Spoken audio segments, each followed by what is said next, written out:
क्या space missions इतने important है कि उन पर हजारों करोड़ रुपए खर्च किए जाने चाहिए?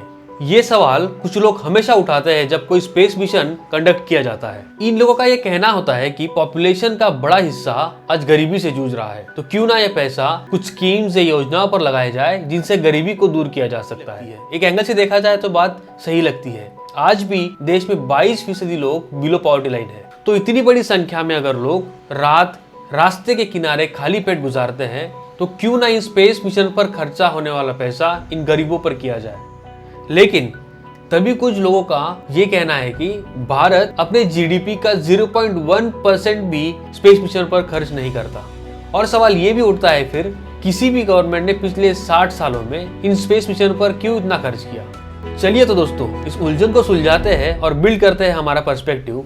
जय हिंद दोस्तों, नमस्कार। मैं हूं प्रसाद और स्वागत है आप सभी का इस पर्सपेक्टिव 360 के अनोखी पहल में।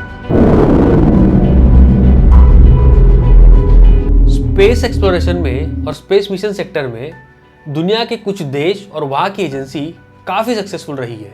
जैसे अमेरिकन स्पेस एजेंसी नासा, 1958 में एजेंसी फॉर्म की गई थी।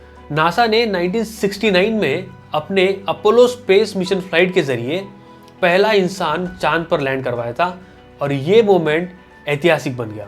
बात करते हैं रशियन स्पेस एजेंसी रोसकॉस्मोस की। रोसकॉस्मोस दुनिया भर में एकमात्र एजेंसी है जिन्होंने आधे दर्जन से भी ज्यादा सैटेलाइट लॉन्च किए हैं। और दूसरी ओर चाइनीज स्पेस एजेंसी सीएनएसए ने अपने ही दम पर स्पेस फ्लाइट प्रोग्राम डिजाइन किया और 2011 में उसे लॉन्च किया। दुनिया की 6 बड़ी स्पेस एजेंसीज में इंडिया की इसरो, जापान की जैक्सा और यूरोप की यूरोपियन स्पेस एजेंसी शामिल होती है। लेकिन नासा, रोसकॉस्मो और सीएनएसए ये 3 एजेंसीज दुनिया भर में ऐसी है जो बिना किसी की मदद से अपने स्पेस मिशन कंडक्ट करने की क्षमताएं रखती है।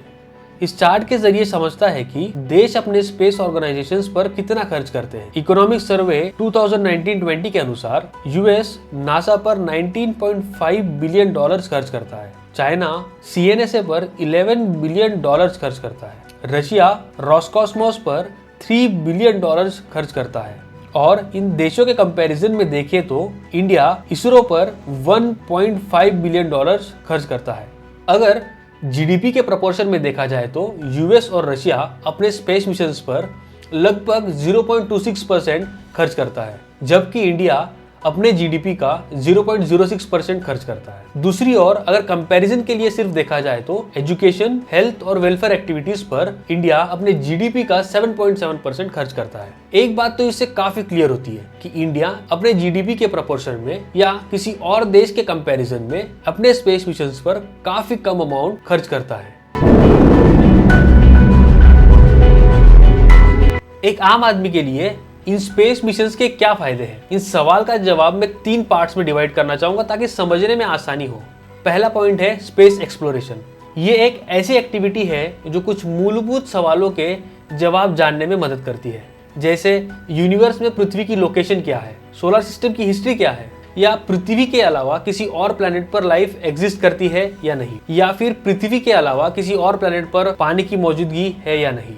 आगे बढ़ते हैं पॉइंट नंबर 2 की ओर और जानते हैं सैटेलाइट के फायदे यानी बेनिफिट्स क्या है। आज अर्थ के ऑर्बिट में 2500 से भी ज्यादा सैटेलाइट्स चक्कर लगा रहे हैं, जिनकी वजह से कम्युनिकेशन, अर्थ का ऑब्जर्वेशन, नेविगेशन जैसी चीजें पॉसिबल हो रही है। सैटेलाइट की वजह से ही हम लोग जीपीएस यानी ग्लोबल पोजिशनिंग सिस्टम का यूज करके रास्ते आसानी से ढूंढ सकते हैं या डीटीएच से टेलीविजन देख सकते हैं। इंडिया में जीसैट 15 की वजह से DTH service free of cost available है। 2004 में 33 चैनल से शुरू हुई ये सर्विस आज 104 चैनल्स और 40 रेडियो स्टेशंस प्रोवाइड करती है। एक आम आदमी बिना किसी लोकल टीवी ऑपरेटर के ये चैनल सुन या देख सकता है। सैटेलाइट के जरिए ही फार्मर्स को वेदर अपडेट्स मिलते हैं या क्लाइमेटिक एक्टिविटी मॉनिटर की जाती है। ये काम स्कैटरोमीटर 1 सैटेलाइट की मदद से किया जाता है। हाल ही में भारत के ईस्टर्न कोस्ट पर साइक्लोन फनी टकराया था, जिसकी जानकारी भारत के आईएमडी ने स्कैटरोमीटर 1 सैटेलाइट की मदद से फाइंड आउट की थी। ओशन सेट 2 की मदद से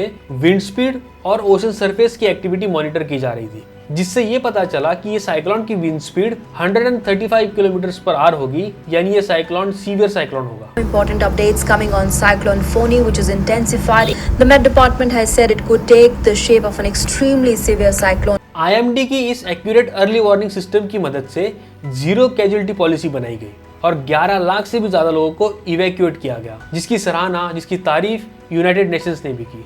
Almost pinpoint accuracy of the warnings, the early warnings from the Indian Meteorological Department. They seem to have done a very good job in terms of minimizing the possibility for loss of life. ऐसे ही communication, navigation, education sector में satellite का उपयोग काफी बड़े scale पर किया जा रहा है। अब बात करते हैं पॉइंट नंबर 3 यानी स्पिन ऑफ टेक्नोलॉजीज के बारे में। ये ऐसी टेक्नोलॉजीज है जो बनी तो थी स्पेस मिशंस के लिए, लेकिन आज हम इन्हें डेली लाइफ में यूज कर रहे हैं। आज सेलफोन में यूज किया जाने वाला कैमरा नासा के जेट प्रोपल्शन लैब में 1960 में बनाया गया था। 1990 में टेलीस्कोप की मदद से जब इमेज कैप्चर करने की आवश्यकता पड़ी, तब इस कैमरा को पहली बार यूज किया गया। ऐसे ही अपोलो 11 मिशन के समय नील आर्मस्ट्रॉन्ग और दूसरे एस्ट्रोनॉट ग्राउंड स्टेशन के साथ कम्युनिकेशन एस्टेब्लिश कर सके, इसलिए वायरलेस हेडफोन्स को विकसित किए गए। समय समय पर ये टेक्नोलॉजी इवॉल्व होती रही और आज हम इस टेक्नोलॉजी को ब्लूटूथ टेक्नोलॉजी के नाम से जानते हैं। आज कोविड पैंडेमिक की सिचुएशन में कॉन्टैक्टलेस टेम्परेचर मेजरिंग डिवाइस एक आम बात हो गई है। इस कॉन्टैक्टलेस टेम्परेचर डिवाइस का इस्तेमाल प्लैनेट्स और स्टार्स का टेम्परेचर मेजर करने के लिए किया जा रहा था। स्पेस में अगर कोई इक्विपमेंट डेब्रिस से टकराता है तो स्क्रैचेस से बचाने के लिए उस पर स्पेशल कोटिंग की जाती थी, जिससे इक्विपमेंट स्क्रैच रेजिस्टेंस हो जाता था। आज हम लोग इस टेक्नोलॉजी का इस्तेमाल गॉगल स्क्रैच प्रूफ बनाने के लिए करते हैं।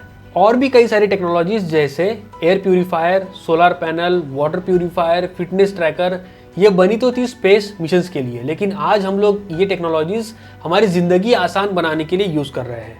दोस्तों, स्पेस मिशंस के ये सारे फायदों को देखते हुए आप भी ये मान जाओगे कि स्पेस मिशन की अहमियत क्या है और इन पर पैसा खर्चा करना क्यों जरूरी है। ऐसे ही दोस्तों, 7 सितंबर 2019 को मिशन चंद्रयान 2 से भारत ने एक नया इतिहास लिखा। चांद के साउथ पोल पर सॉफ्ट लैंडिंग की कोशिश करने वाला भारत एक पहला देश बना। इस मिशन की पहली सालगिरह पर मैं पर्सपेक्टिव 360 से अंतरिक्ष सीरीज की शुरुआत करने जा रहा हूँ। इस 5 एपिसोड की अंतरिक्ष सीरीज से भारत के स्पेस सेक्टर से जुड़ी कई सारी अहम जानकारियां आपको दूंगा। इसी नोट पर इस सीरीज का पहला एपिसोड एंड करते हैं, लेकिन एपिसोड 2 में जानेंगे कि क्या है भारत के स्पेस सेक्टर का इतिहास। तो जुड़े रहिए इस अनोखी पहल पर्सपेक्टिव 360 से इस चैनल को सब्सक्राइब करके, और मिलते हैं अगले वीडियो में। तब तक के लिए जय हिंद और नमस्कार।